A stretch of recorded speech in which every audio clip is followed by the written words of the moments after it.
Abra sua Bíblia comigo no livro do profeta Ageu. Este é o último de 4 sermões que tratamos neste texto, nas 4 profecias que Ageu entrega. Hoje falaremos do final do livro, verso 20 a 23.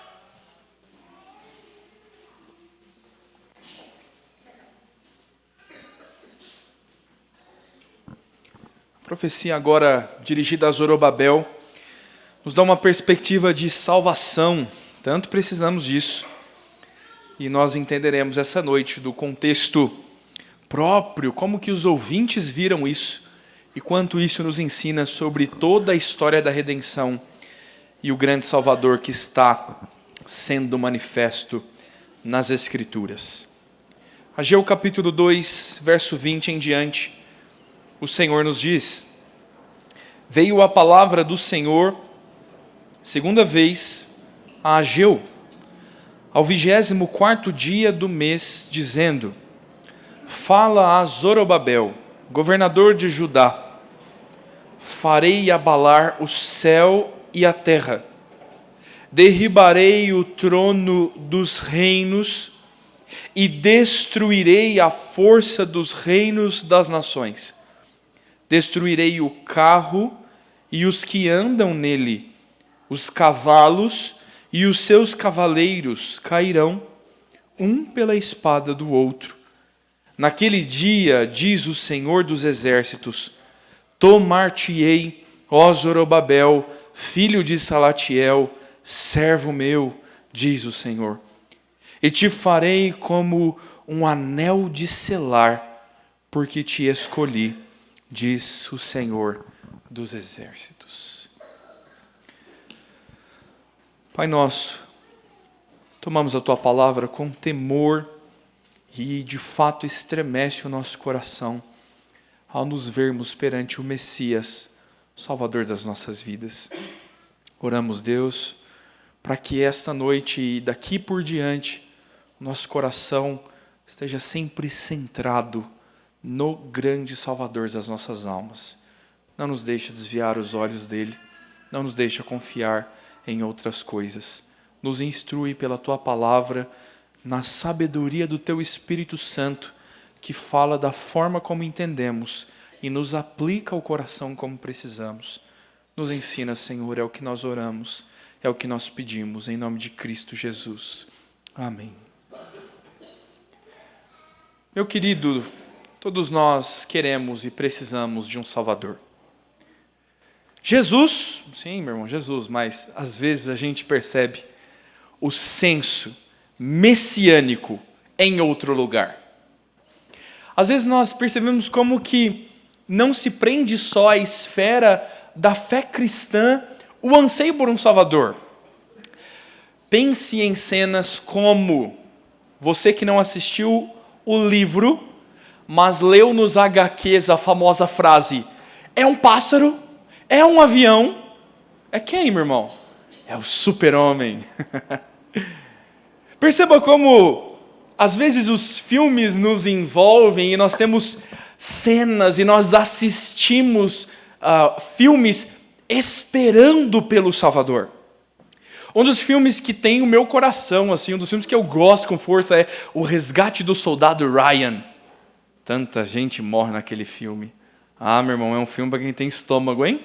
De vez em quando tem sangue e tripas, é uma guerra. O filme conta a história de homens que correram em busca, adivinha, resgatar o soldado Ryan. É essa a história do filme.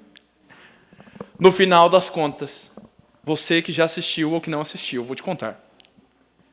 Em um momento de extrema necessidade, quando já desfalecem os olhos, assim, quando já sangra o homem, já pronto para morrer. E aí já tá vendo, estou sendo bem genérico para você poder assistir o filme. Meu irmão, aquela cena que enche o coração. Vem um avião em voo rasante por cima da cabeça dele, soltando bombas sobre os inimigos. Você vibra no sofá, meu irmão. Você fala, é isso! Você quer ver alguém matar a gente? É quando você está assistindo um belo filme, torcendo pelo protagonista, e o vilão aponta uma arma pelo protagonista, e ele puxa o gatilho, o protagonista morre. A gente não parece que não foi feito. E a gente falou, alguém deveria salvar ele. E a minha esposa normalmente diz, que filme ruim, desliga a televisão e sai. Eu que sou mais melancólico, eu choro a morte do protagonista e assisto até o final. E falo que filmaço. A Sara não. A Sara gosta de salvadores e finais felizes. Não sei com quem de nós dois você se identifica. Sabe aquele gostoso assim? Complete a frase. E agora, quem poderá nos defender? Meu irmão, a gente anseia por um chapolim, sabe? Ou às vezes coisas mais simples. Sabe, crianças, quando vocês vão fazer um trabalho em grupo na escola, e é a matéria que você foi mal na primeira prova, e a professora dá um trabalho em grupo, e você tem a bênção do aluno mais inteligente da sala cair no seu grupo. E você fala, amém, Senhor. Eu vou só desenhar a cartolina e o meu colega vai conquistar a nota para mim. Sabe esse senso messiânico que todos nós tivemos? Na faculdade muda um pouco. Na faculdade é o colega que pede para o professor adiar a prova. Esse é o herói da sala, né? Todos nós, ou a maioria de nós, passou por essa experiência. Irmãos, é fato, né? Como isso mostra a nossa limitação, como isso mostra em tantas esferas. Nosso anseio para que alguém nos salve. Nosso anseio para que alguém intervenha. Sabe? Quando você pode, no momento de desfalecer, no momento de morrer, aparecer alguém que vai resolver o teu problema, alguém que vai quitar as suas necessidades. É sobre isso que fala esse texto. É sobre isso. Nós lemos um texto que está nos apontando em um momento imediato ao que parece ser o Salvador Zorobabel. E o texto, na verdade, não está nos dizendo que Zorobabel é o Salvador. O texto está nos apontando para um grande Salvador que está sendo revelado por Deus. E é o próprio Deus quem vai fortalecer Zorobabel para fazer alguma diferença no contexto onde ele está. Quero tratar contigo nesta noite, meu irmão, sobre o seguinte tema: Deus prepara um Salvador para o seu povo. Deus sempre terá preparado, e Deus está, neste texto, preparando um Salvador para seu povo. Nós observaremos isso à luz de 2 pontos, e o primeiro deles nos fala sobre o Salvador que exerce justiça. O Salvador que é preparado por Deus, meu irmão, é aquele sim que vai vencer o inimigo. É aquele Salvador que vai chegar no momento certo, e antes que o inimigo puxe o gatilho, é aquele que vai estar atrás e que vai vencer o inimigo. É o que nós ansiamos. E nos parece, ao primeiro olhar, que Zorobabel é este Salvador. O verso de número 20 nos fala mais uma vez sobre a palavra do Senhor vindo, a palavra do Senhor sendo dirigida, agora ao 24º dia do mês. É a última profecia, quase completos aí, um período de 4 meses desde a primeira profecia. E Deus agora vai falar, direcionando a sua palavra especificamente a Zorobabel, governador de Judá. Lembre-se dos outros sermões. Lembra aí, meu irmão. Primeiro falamos sobre a bronca de Deus, o chamado de Deus, para que o povo tivesse prioridade. Deus fala com Zorobabel, fala com Josué, que é o sacerdote, e fala com todo o povo. Deus chama eles para dizer, parem de construir coisas para vocês, construam o meu templo. O povo desmotivado, na segunda profecia, Deus diz, olha, não andem cabisbaixos na construção, não. Eu farei tremer a terra, trarei as riquezas, eu é que encherei o meu templo de glória. E aí a turma se reanima, a turma recobra o vigor. Ah, meu irmão, mas vigor e ânimo não bastam na impiedade. O último sermão nós falamos sobre a purificação das mãos. Deus diz, olha, lavem suas mãos, Deus é santo, de nada vale fazer a obra com mãos sujas. Agora, no último texto, tendo Deus falado com o povo, com todo o grupo, tendo Deus falado especificamente aos sacerdotes, como você vê no verso 11, agora no verso 21, Deus vai dirigir ao governador, àquele que é descendente de Davi, e seria o sucessor no reinado. Mas não há reino. Lembra disso? O povo está voltando do cativeiro, recebeu uma permissão do rei, mas continuam ainda vassalos dos seus algozes. Continuam ainda prestando contas. Não há uma república independente aqui. Não há uma monarquia sólida aqui. Zorobabel é um governador de um reino fraco, meu irmão.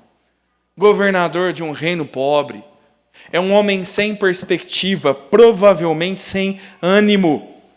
E agora Deus está o estabelecendo mais uma vez como governador de Judá. Judá, a tribo da qual viria o Messias pelas profecias bíblicas. Perceba, meu irmão, que Deus vai falar a Zorobabel, porque não é muito próprio dos reis se envolver só com a vida comum. Deus falou ao povo dizendo, vejam, eu é que farei florescer a romeira, a videira, as sementes do campo. Se lembra disso? Deus encorajou o povo dizendo, se vocês se santificarem, eu darei trigo a vocês, eu darei sustento. Mas provável que a cabeça dos reis e governadores gire em outras coisas. Talvez Zorobabel esteja preocupado não só com o sustento diário, mas com os inimigos à volta. Com o cenário político caótico, com a instabilidade dos governos. Talvez Zorobabel esteja preocupado com a regência da nação, com a sua própria autoridade. E Deus agora vai resolver estes problemas, demonstrando que Ele é o grande Salvador, Ele é aquele que está por trás de Zorobabel. Deus é que trará justiça sobre os ímpios, Deus é que firmará o governo de Zorobabel, Deus é que protegerá seu povo. Assim o Senhor nos fala no verso de número 22, desde o final do verso 21. O Senhor diz, eu farei tremer a terra, farei tremer céu e terra. A linguagem de que não há nada no mundo que permaneça no seu lugar quando Deus decide tecer as suas ordens no universo. Toda a existência da humanidade, Deus pode fazê-la tremer. E o Senhor diz, Zorobabel, farei tremer. Perceba como a fala é direta. É Deus dizendo a Zorobabel, derrubarei o trono dos reinos, destruirei a força dos reinos das nações. Deus dizendo ao governador que talvez temesse outros governadores, Deus está dizendo, eu destrono os homens. Eu os tiro do seu poder. Eu sou o Senhor. Eu sou o dono de toda a terra. Eu sou o rei dos próprios reis. Zorobabel é confrontado por Deus, é chamado para confiar no Senhor. Zorobabel pode pensar e considerar de fato o crescimento do seu reino, porque Deus diz, destruirei os carros de guerra e os que andam nele. Os cavalos morrerão e os cavaleiros matarão uns aos outros. Sabe aquele cântico bem gostoso nosso do nenhuma arma contra nós prevalecerá? E você faz até o gesto assim que o nosso general é Cristo. Deus está dizendo que as maiores armas de guerra existentes, os carros de guerra, seria um tanque, né, meu irmão? Seria um drone, né? Época de Ucrânia e Rússia.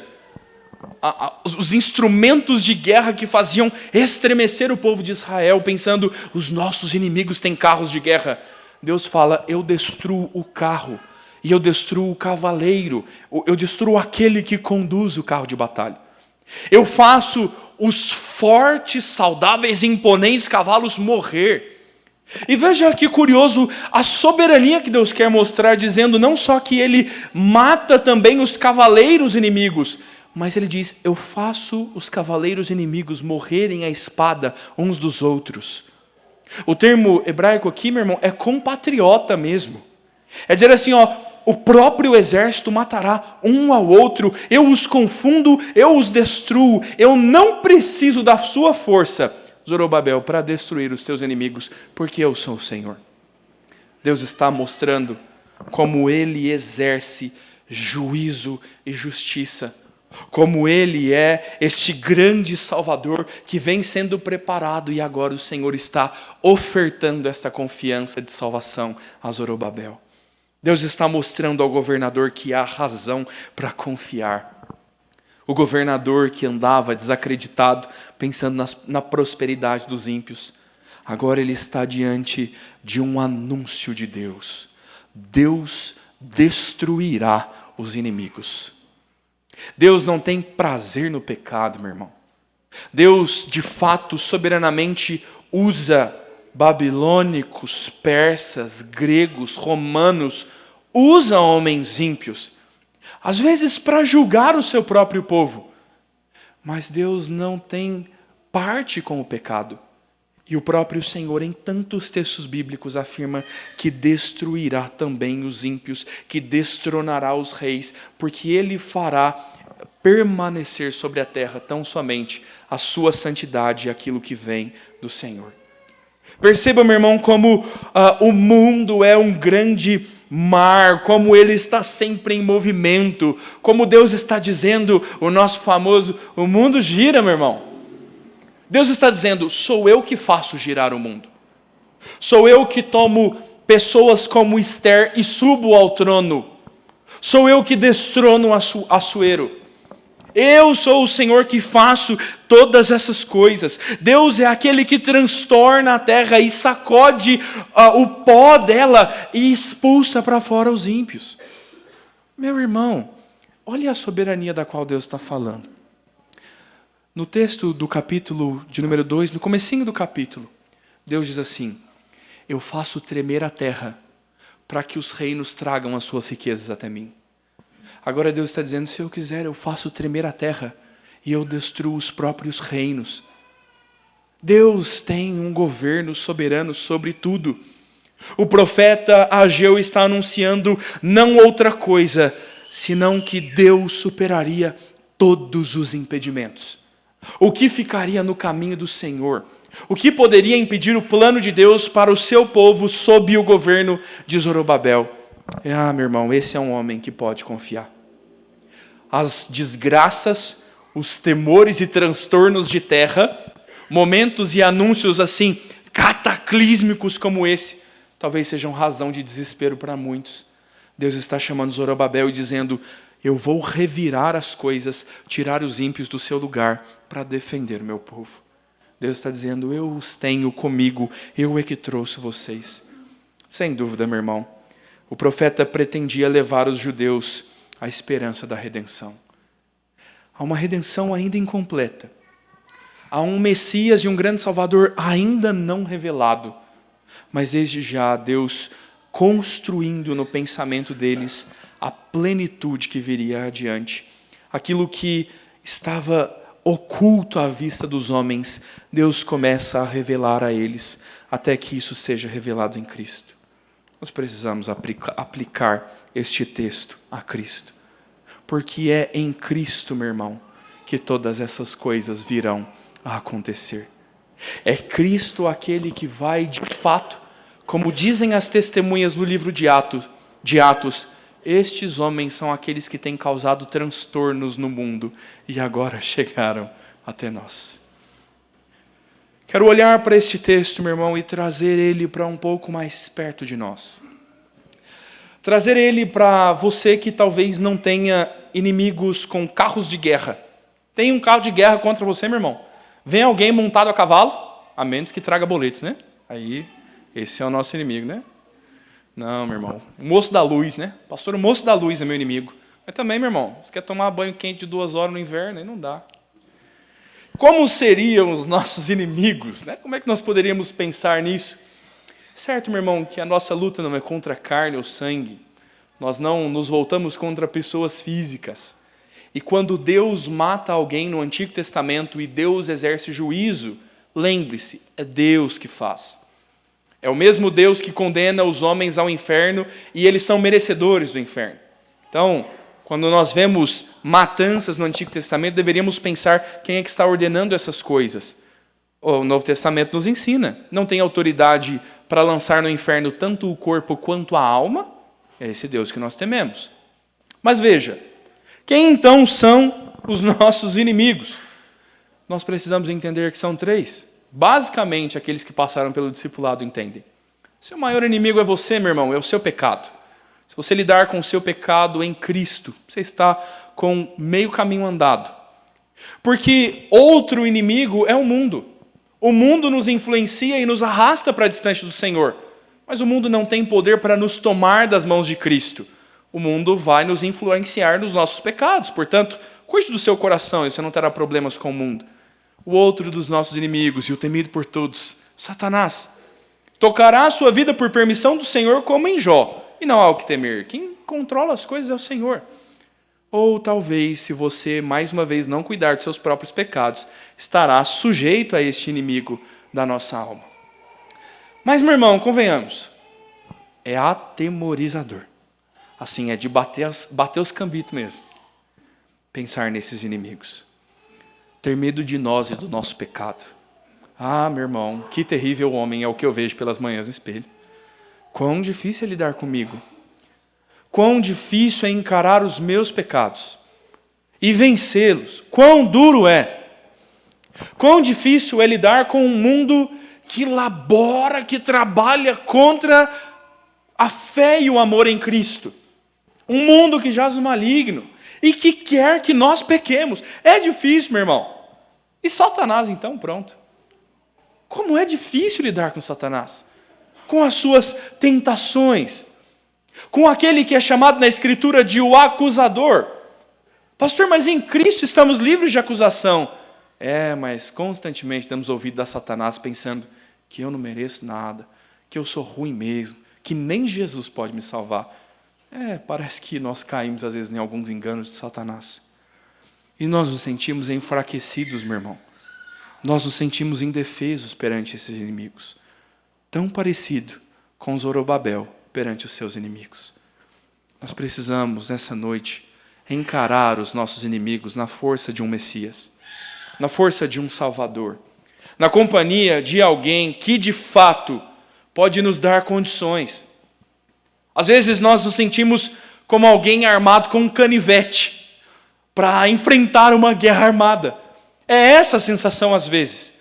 Senhor, eu não consigo lutar contra o meu pecado, eu não consigo resistir. E meu irmão, você nunca conseguirá. Você precisa de um Salvador.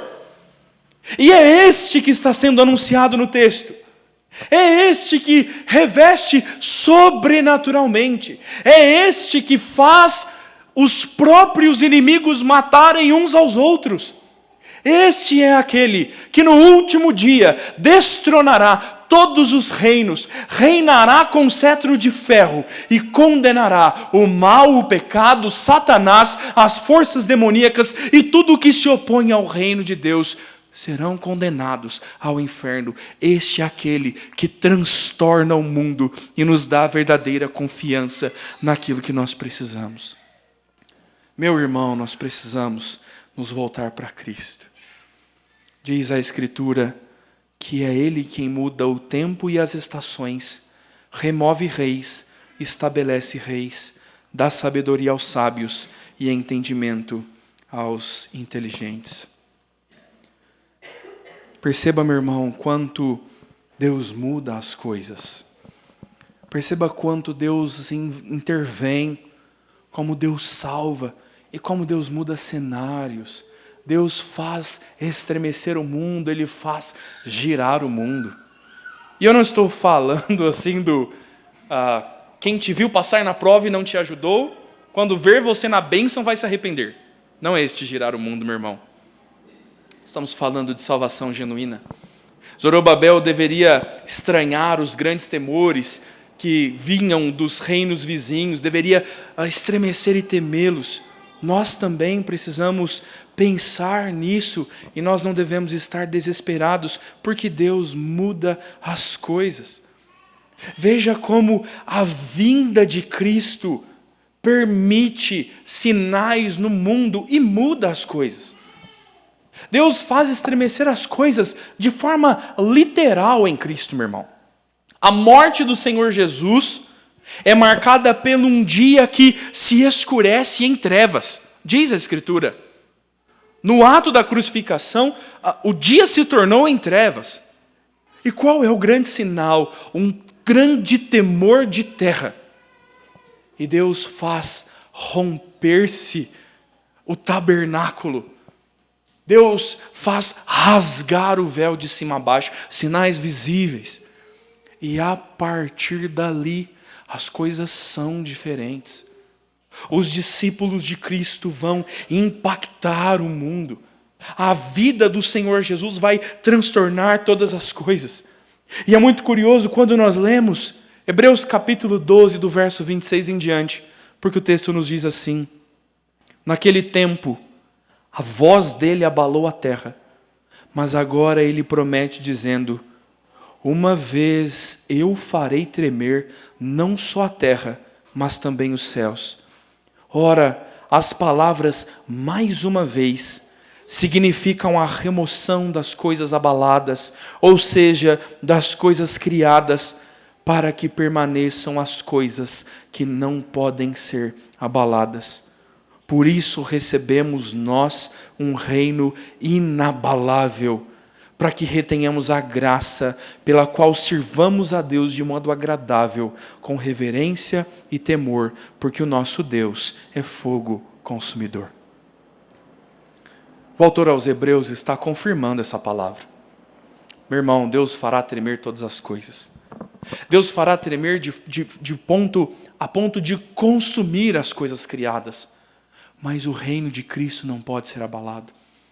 Os discípulos de Cristo vão levar adiante um evangelho que muda todo o cenário.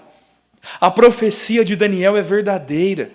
Cada um dos reinos constituídos na imagem da grande estátua, e uma pequena pedra se desprende, acerta os pés da estátua e destrói todos os reinos, porque é o reino de Cristo que será estabelecido de uma vez por todas.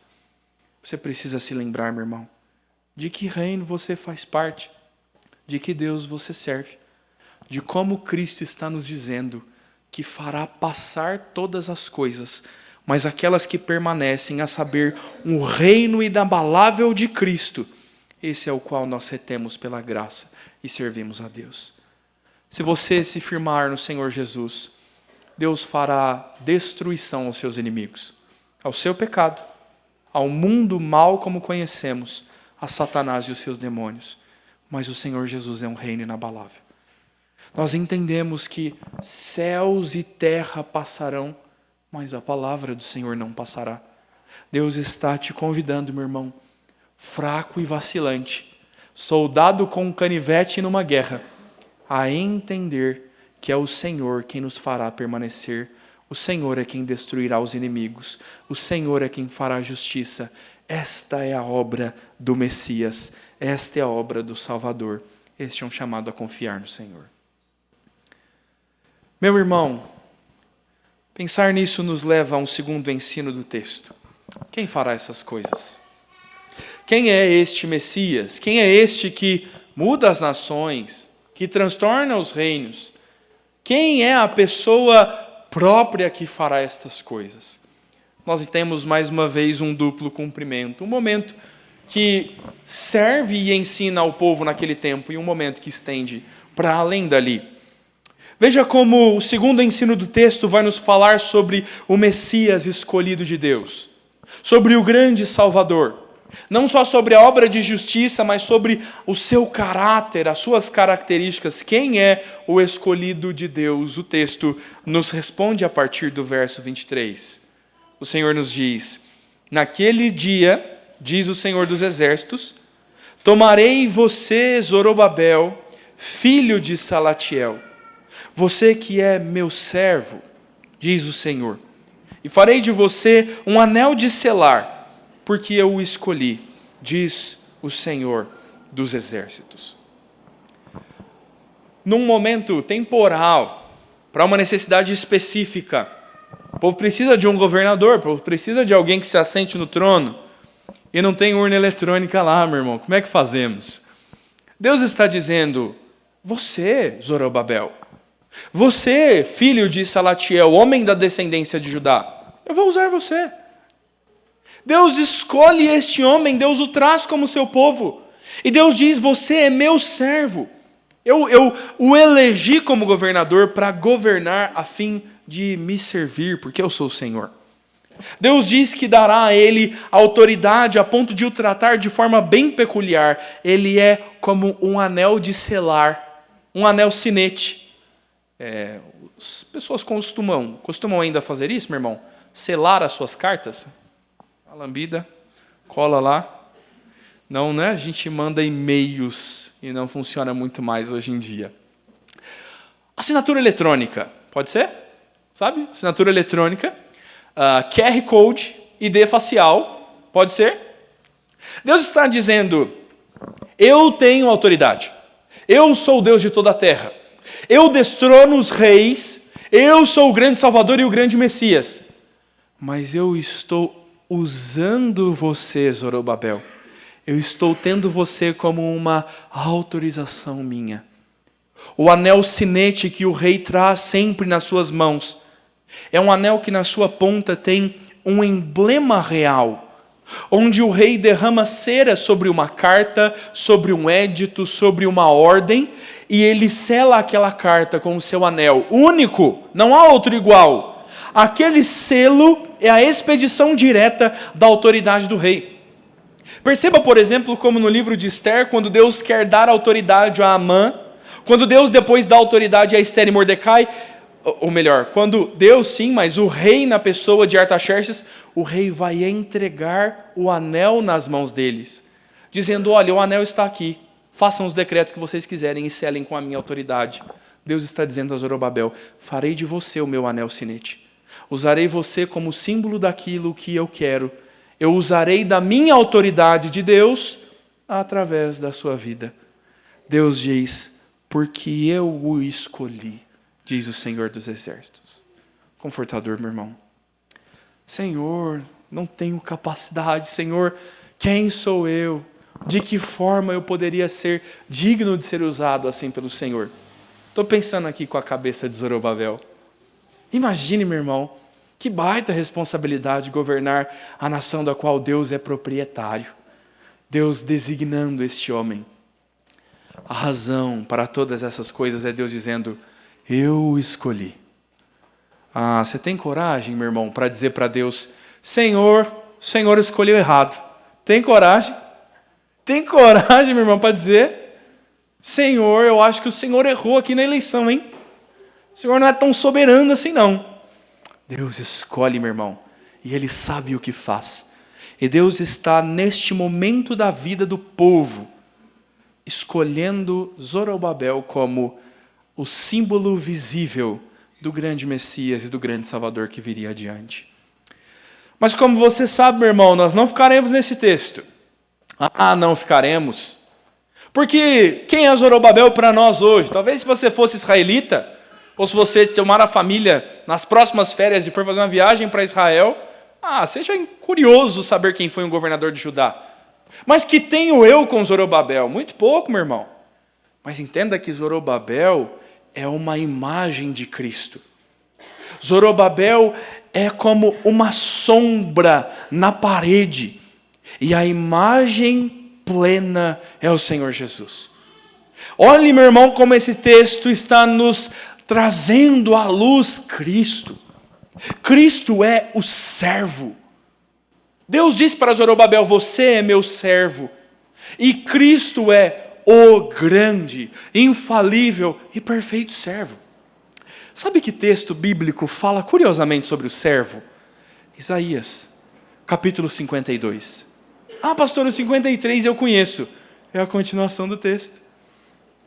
Isaías 52, do verso 13 em diante, Deus está dizendo, eis que o meu servo procederá com prudência, será exaltado, elevado e será muito sublime. Muitos pasmaram à vista dele, o seu aspecto estava desfigurado mais do que de outro qualquer, e a sua aparência mais do que a dos outros filhos dos homens. Assim causará admiração às nações, e os reis fecharão a sua boca por causa dele, porque verão aquilo que não lhes foi anunciado e entenderão aquilo de quem nada ouviram. E o texto continua dizendo, o meu servo é aquele do qual nada se esperava, é aquele que pelas suas pisaduras foram sarados. Este é o servo. É Cristo quem vai cumprir essas coisas de forma perfeita. É Cristo que é o anel de selar do Senhor, meu irmão. É Cristo que é aquele que é dada a autoridade a Ele. Cristo é a imagem do Deus invisível, e não há sobre a terra, não há debaixo dos céus ou acima deles, autoridade como a de Cristo. Não mais uma autoridade delegada como a Zorobabel, mas uma autoridade plena do próprio Deus encarnado. E Cristo vai dizer na sua autoridade cada um dos seus ensinos. Na sua autoridade vai condenar, na sua autoridade vai profetizar a certeza das coisas que ainda viriam. Cristo é aquele que traz em si toda a autoridade de Deus. Ele é aquele que fala da parte do Senhor e perfeitamente dito. Meu irmão, Cristo é o eleito. Cristo é o escolhido. Este é o Filho amado em quem Deus tem prazer. Cristo é aquele que desde o princípio de todas as coisas foi preparado por Deus, foi designado na Trindade para exercer este papel, este trabalho de vir ao mundo, encarnar, viver entre nós, a luz que ilumina as trevas e viver vida perfeita e morrer nos nossos lugares. Ele foi escolhido para isso e Deus não falha nas suas escolhas, nos seus desígnios. Por isso Cristo cumpriu perfeitamente tudo quanto precisava cumprir. Cristo é o grande Salvador. Cristo é o grande Messias. E nós precisamos agora, meu irmão, à luz deste ensino, nos encontrar com Ele. O que eu quero fazer ao final, a esta aplicação do segundo ponto do nosso texto, do segundo ensino, é colocar os teus olhos perante Cristo, como aquele que tem perfeito serviço.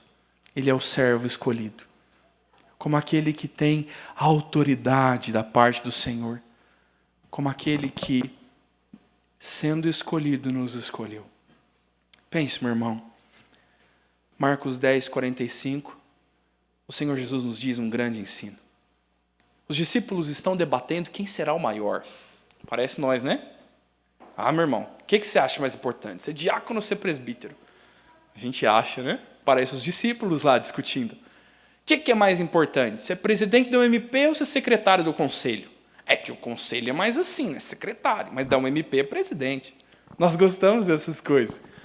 O que é mais importante? Quem prega no culto ou quem prepara o caldo que a turma toma no final? Quem é mais importante?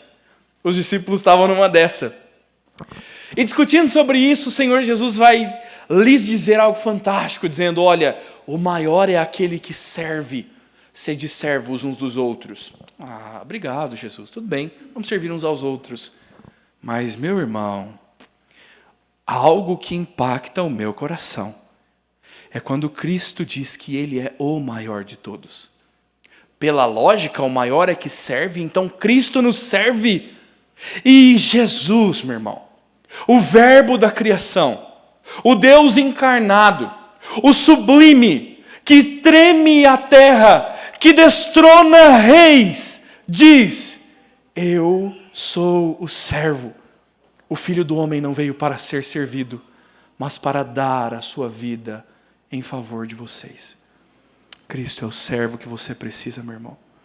Cristo é aquele que fez o que fez para servir a tua vida com salvação. Cristo fez o que fez para que na sua obra nós recebêssemos do seu trabalho. É isso que diz Isaías sobre o servo. O servo verá o fruto do seu penoso trabalho e se alegrará. É Cristo quem nos serve ofertando a sua vida e nele nós recebemos aquilo que precisamos. Meu irmão, é Cristo quem farta a tua vida de alegria.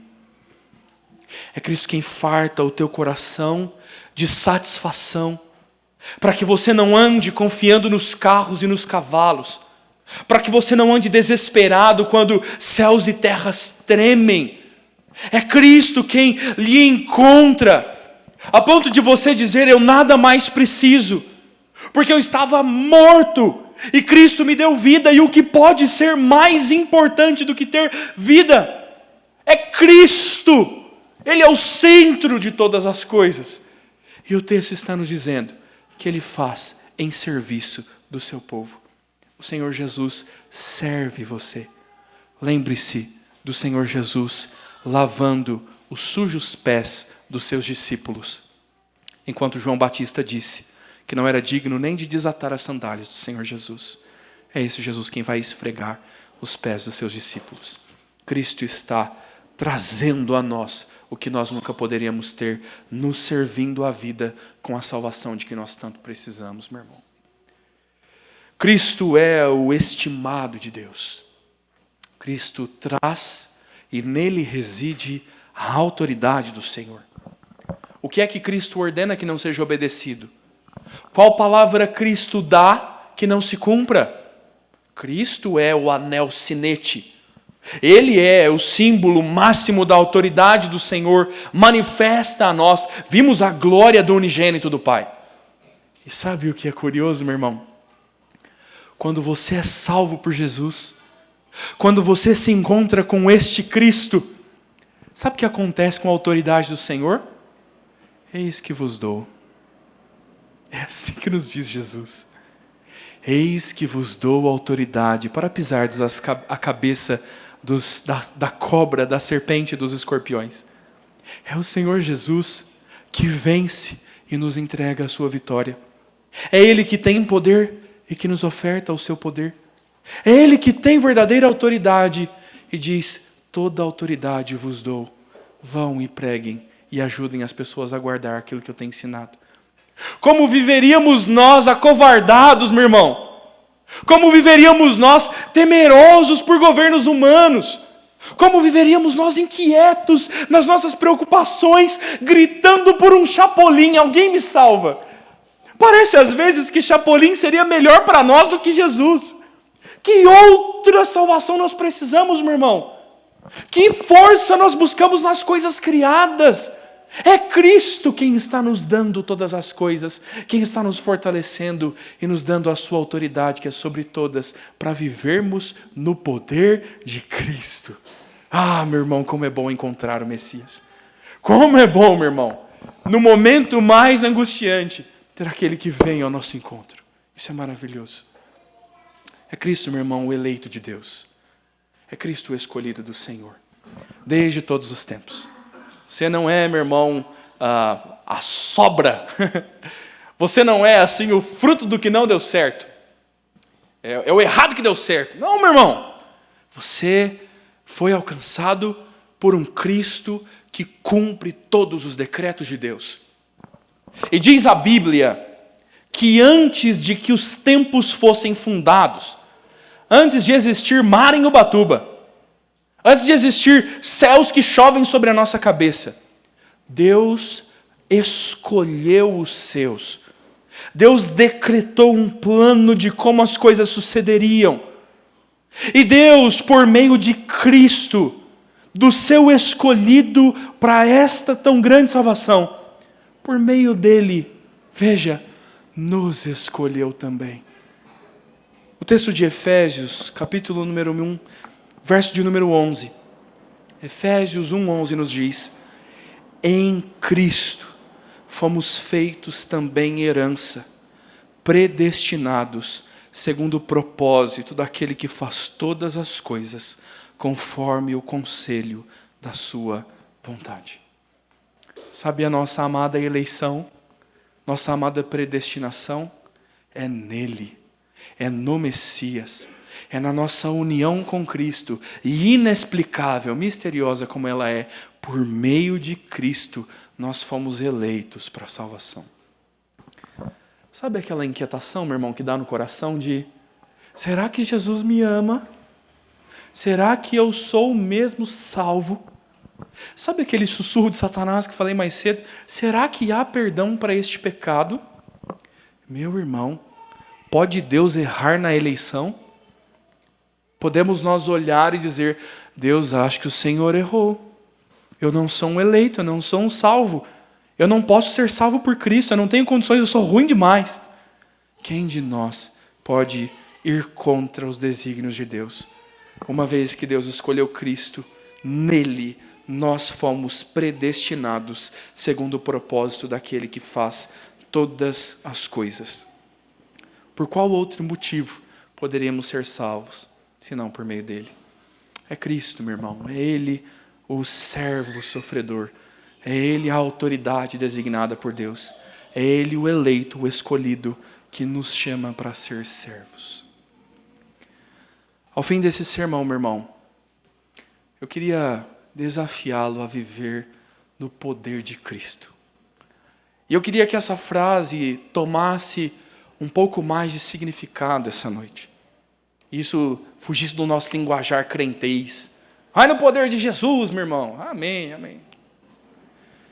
Que você entenda que o poder de Cristo é aquele que transtorna as nações, que Cristo faz virar o mundo, e que no revirar dos reinos, você não esteja preocupado pensando: o que será de mim, pobre e pequeno, de um povo pequeno? Que você se lembre que este é o reino inabalável de Cristo. Deus fará passar os ímpios, mas nós seremos guardados como seu povo de propriedade exclusiva. Deus trará juízo sobre o mal, meu irmão. Deus trará governo, o seu governo é instaurado e destronará os homens ímpios, mas nós permaneceremos com Ele. Entenda que essa é a força que nos faz viver em Cristo. Entenda, meu irmão, como toda a nossa vida e toda a nossa salvação se resume ao Messias. E quanto a sua vida está presente no relacionamento com Jesus. Quanto Jesus é de fato o grande Salvador da tua alma.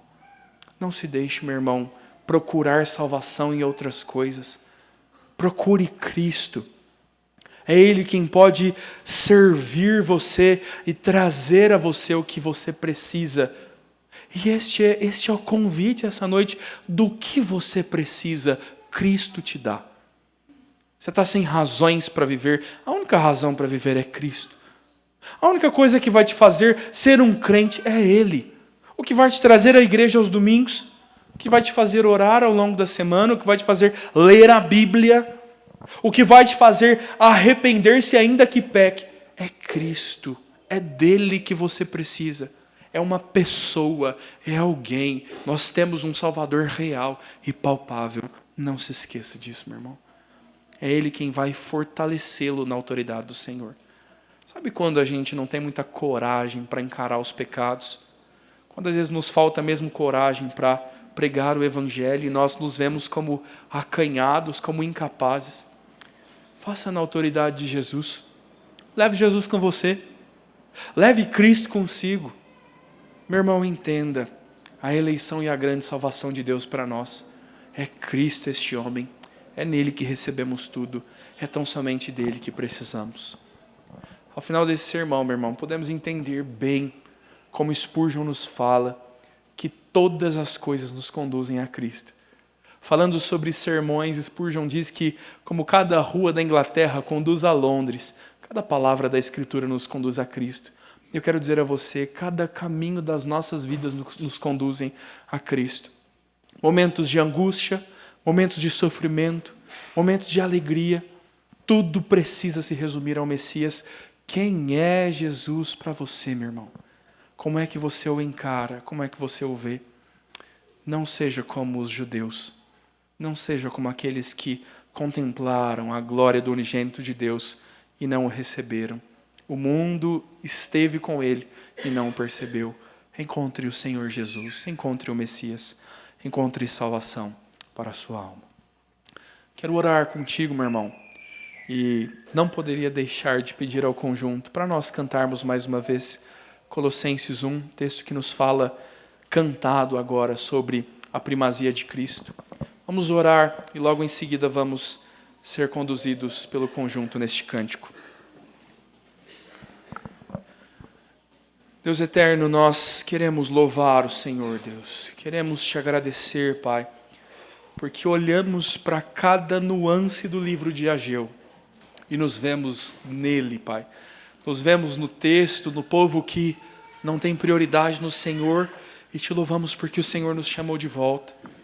Nos vemos, Deus, num povo cabisbaixo, Pai, que confiava na riqueza, e o Senhor nos chamou a entender que é o Senhor quem enche de glória a casa, é do Senhor que nós precisamos. Nós andamos, Senhor, por tantas vezes de forma pecaminosa, e o Senhor nos chamou à santidade. nos chamando a purificar as mãos, porque nada deve ser impuro perante os teus olhos. E agora, Senhor, Ageu nos põe perante o ápice da nossa vida, perante o ponto alto da nossa salvação, o Senhor Jesus. E nós queremos pedir, Pai, para que a nossa confiança esteja em Ti, para que o nosso amor esteja em Ti, que nós entendamos quem o Senhor é e que nós vivamos um relacionamento próprio com o Senhor, que nós sejamos conhecidos do Senhor e que nós o conheçamos, não como um Salvador e um Messias distante, mas como aquele bom amigo que achamos, que nos acompanha, que nos consola, fortalece, nos ajuda, Pai. Nos ajuda, Cristo. Oramos, Deus, para que o Senhor se achegue ao nosso coração e que cada um de nós essa noite possa sair daqui convicto e certo de que estamos com Cristo. Assim nós oramos, assim nós agradecemos ao Senhor, no nome de Jesus. Amém.